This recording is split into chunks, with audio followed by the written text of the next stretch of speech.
We're looking at PhotoShopCC and configuring the workspace. What you see right here is the way the workspace looked like the last time I used it, which is these palettes basically moved around to wherever I thought was convenient. So the first thing I'm going to want to do is go up to Window, go to Workspace, and I see Essentials is the workspace I'm using. Essentials is the workspace you'd use if you were working on graphics. It's the default workspace. You see there's also 3D motion, painting, photography, typography.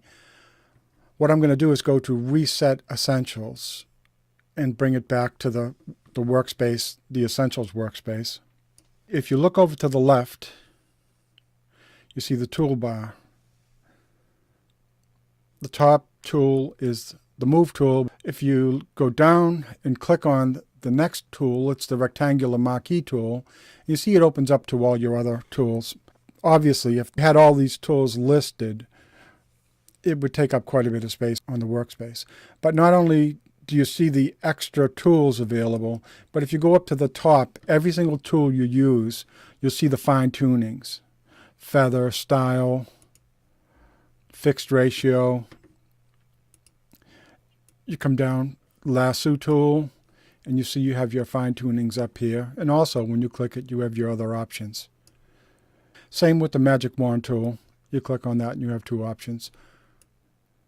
So you're always looking up top, when this is pretty much the same thing with any type of Adobe software.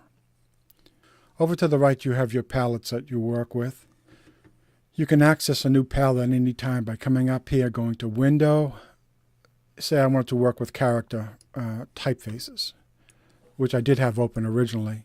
I'd have all my typefaces right here, and it's just very convenient to have this open with the size, the leading, the kerning,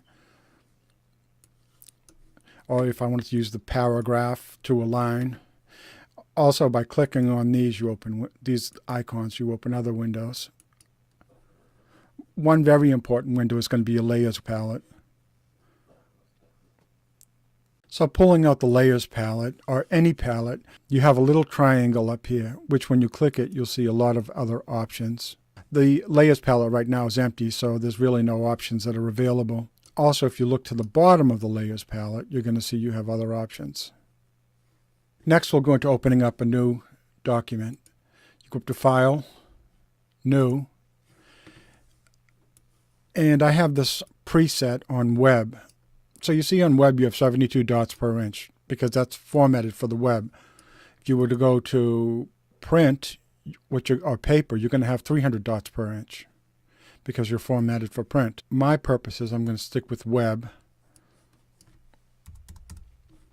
And the size, I'm just going to keep 1152 by 864. And you see I have a grid that showed up. And just by coming down to extras, I get rid of the grid. Or coming down to rulers, I get rid of the rulers that are around it. So that's a fast intro into the workspace of PhotoShopCC.